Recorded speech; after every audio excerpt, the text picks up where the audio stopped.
oleh karena itu langkah-langkah yang telah dilakukan terhadap fenomena ini adalah tentu yang pertama terkait dengan masalah pengamatan intelijen kepolisian. Dalam hal ini dari Baintel Kampolri melihat, mencermati fenomena yang terjadi. Kita bukan berarti tutup mata.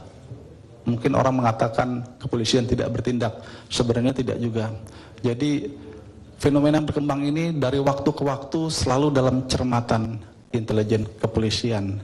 Tentu apa yang dicermati, apa hasilnya bukan menjadi bahan yang kita. Baik, yang itu saya nggak mau tanya. Yang kedua, tapi yang kriminal, artinya tidak usah Zaitun, tapi orang-orang yang bertugas di lapangan tadi, ada korban yang merasa ditipu, ada korban yang terpaksa memeras orang tuanya.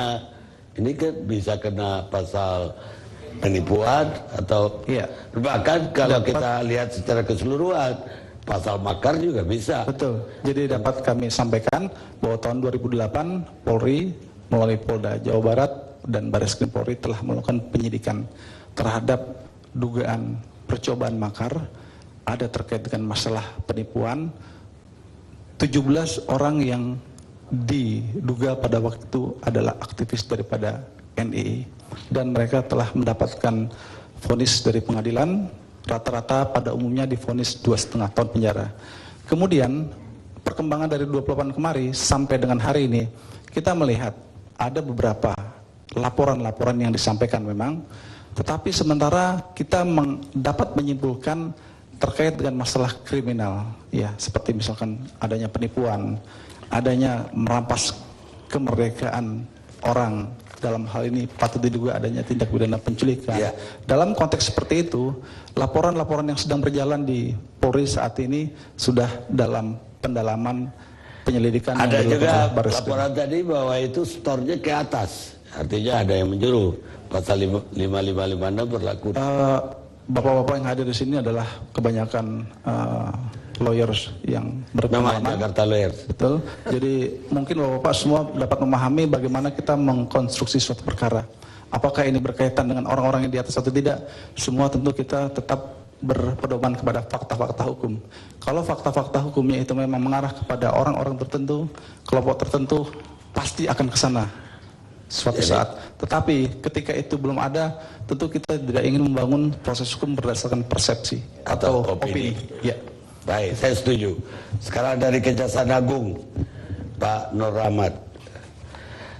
Kejaksaan Agung itu punya direktur yang mengawasi aliran ataupun kepercayaan. Apa yang terpantau oleh direktur itu? Terima kasih Pak Karni. Assalamualaikum warahmatullahi wabarakatuh. Barangkali kalau kita bicara mengenai pengawasan aliran kepercayaan, ini mungkin berbeda konteksnya ya. Justru kejaksaan melihat dalam perspektif pidana. Pidana aja? Nah, ya itu. Jadi mungkin kita jawab dengan polisi bahwa dari kesaksian para teman-teman tadi itu maupun dari kita lihat di monitor televisi tadi itu, memang ada nuansa-nuansa arah perbuatan yang mengarah mungkin ke makar, mungkin ke penipuan, atau mungkin pemerasan, atau bahkan mungkin penculikan, atau mungkin juga mengekang kemerdekaan orang, merampas kemerdekaan orang. Tetapi ini tentu harus menggunakan fakta yang ada, alat bukti yang ada, sehingga untuk dibawa ke pengadilan itu memungkinkan. Apa mungkin nggak pidana khusus turun dalam kasus makar? Nah ini persoalannya, dalam perspektif kejaksaan memang apa menunggu polisi? Selaku penuntut umum tetap menunggu produk dari kawan penyidik ini. Itu kan pidana umumnya. Iya makanya. Pidana khususnya bisa. Ini kan masuk dalam pidana umum. Nah, jadi nggak bisa. Oleh karena diatur dalam KUHP. Karena undang-undang supervisi sudah tidak berlaku lagi. Jadi pidana khususnya. Saya kejaksaan sependapat nggak dengan saya bahwa perlu ada pidana khusus lagi untuk keamanan, atau minimal ada undang-undang konspirasi. Ya kalau itu masalah kebijakan hukum ini ya punya urusan ya. Kita yang jelas nanti kalau memang ada polisi arah ke sana sebagai pelaksanaan hukum nggak akan melaksanakan. Kan gitu aja. Jadi sekarang ini sementara ini Kapus Pen lebih sebagai Kejaksaan Agung menunggu Pasti. hasil dari polisi Ya, tadi. tentu Ada nggak supervisi terhadap kasus ini dari kejaksaan? Sepanjang ada pemberitahuan penyidikan, kemudian ada berkas dikirim, pasti akan ada komunikasi berupa supervisi, memberikan petunjuk mengenai bagaimana berkas ini bisa dibawa pengadilan. Tapi satu hal karena yang paling penting dalam hal ini, saya melihat ini kalau ada perbuatan pidana, tentu ada pertanggungjawaban pidana. Nah, untuk pertanggungjawaban pidana, ini harus betul-betul siapa yang bertanggung jawab.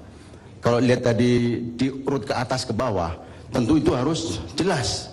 Apakah betul dia adalah yang bertanggung jawab terhadap perbuatan di bawah tadi itu.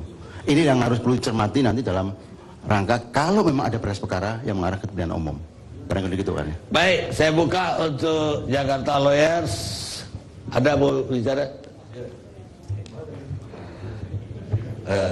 Ya, terima kasih Bung Karni. Dalam konteks yang kita sudah bahas, sudah tahu semuanya. Sekarang saya pikir ada upaya-upaya untuk ke depan, bagaimana penyelesaiannya. Saya melihat dari sisi pendidikan, dalam pengertian kalau kita mau menyadari sampai hari ini, anak-anak didik kita, termasuk kita, itu dididik secara sekuler, Pak. Artinya SD, SMP, SMA, universitas. Ya itu dari zaman dulu saya Ya, udah tahu. Yang makanya, Anda mau bilang tentang saya mau terangin dulu NI dong, dan Pak. Ini kan supaya itu apa? makanya ini bisa masuk orang dipengaruhi sedemikian rupa karena kurikulum pendidikan kita ini tidak menyatu. Nah, ini bisa diselesaikan kebijakan oleh pemerintah supaya pendidikan agama tadi itu tidak dipisah dalam pengertian kurikulum. Kalau yang jurusan akhirat itu dari mulai ibtidaiyah, sanawiyah, aliyah sampai madrasah itu kan urusan akhirat. Itu kita lagi bicara solusi, persoalannya udah selesai. Enggak, sejauh ini sekolah yang umum yang ada bilang sekuler tadi juga ada pelajaran mata pelajaran agama. Tapi ini ada penyelewengan dengan masuknya dari luar. Ya, ini satu upaya. Nah, upaya lainnya jelas penegakan hukum dong. Jadi persoalannya sekarang yang kedua, penegakan hukum tadi sudah laporan sudah jelas, tapi kok penindakannya tidak ada atau kurang. Ini yang belum, karena lagi didalami oleh Intel. Ada dari Madura, wakili Madura. Ini KW9 kan kayak keramik aja kan. Maju aja ke depan.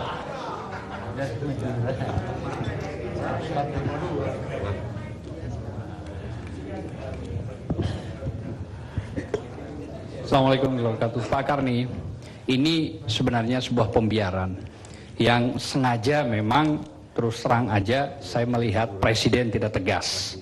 Harusnya Presiden tegas. Ini udah 5 presiden, bos. Betul, tapi untuk yang kali ini supaya pembiaran ini tidak berkepanjangan, Presiden harus tegas. Mabes setengah hati, hanya 17 orang padahal ratusan korbannya.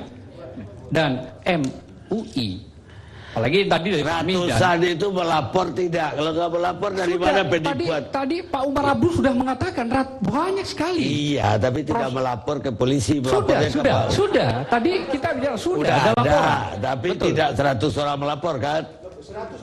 100 lebih, Pak. Ada mewakili 100 orang. Bukan bawa langsung orangnya. Bawa langsung. Nah ini Pak. Ini lagi di dalam. Berarti Mabes Polri setengah hati.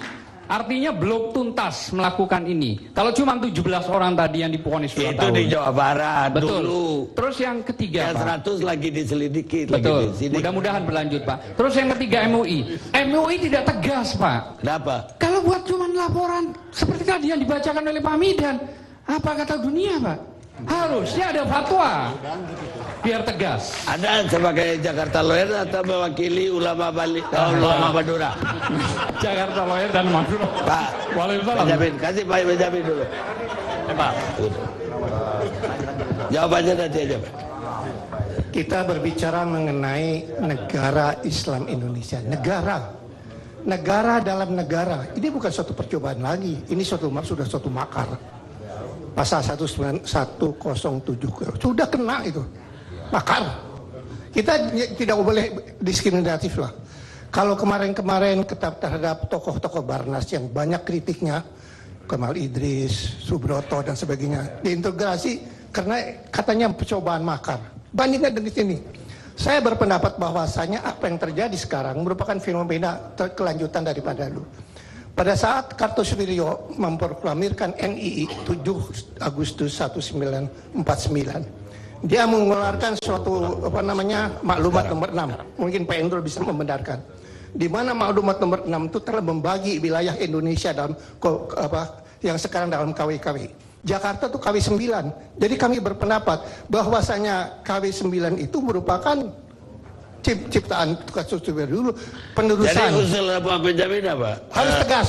Polisi udah boleh menangkap dengan tuduhan makar. Harus tegas. Ini bukan percobaan lagi. Makar.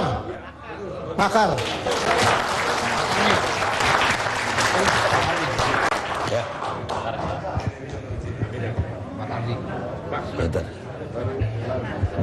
Terima kasih Bang Anies, Pak Presiden. Ternyata kita sangat bersedih malam ini. Ternyata 5 presiden, kata Pak Hendro Priyono tadi, termasuk Mabes Polri, ditipu semua oleh Pak Gumilang.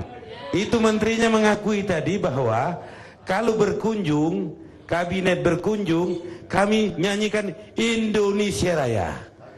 Begitu balik kanan, kami NII. Ternyata tertipu semua polisi RI, tertipu semua TNI. Kesimpulannya apa? Polisi RI besok pagi Pak Kapolri tangkap itu Gumilang. Itu tangkap Gumilang. Karena tadi kata Pak Menterinya, duit hasil menipu itu untuk membayar Bank Senturi. Dengan cara apapun Anda harus dapat duit. Mau menipu, mau apa silahkan. Pokoknya ini bagaimana pendidikan Zaitun itu bisa bayar hutang ke Bank Senturi. Itu kata Pak Menterinya barusan, mantan menterinya. Nah, jadi kesimpulannya apa? Itu harus ditangkap sampai ke Pak Gumilang. Udah didengar oleh Polri. Ada? Baik Pak.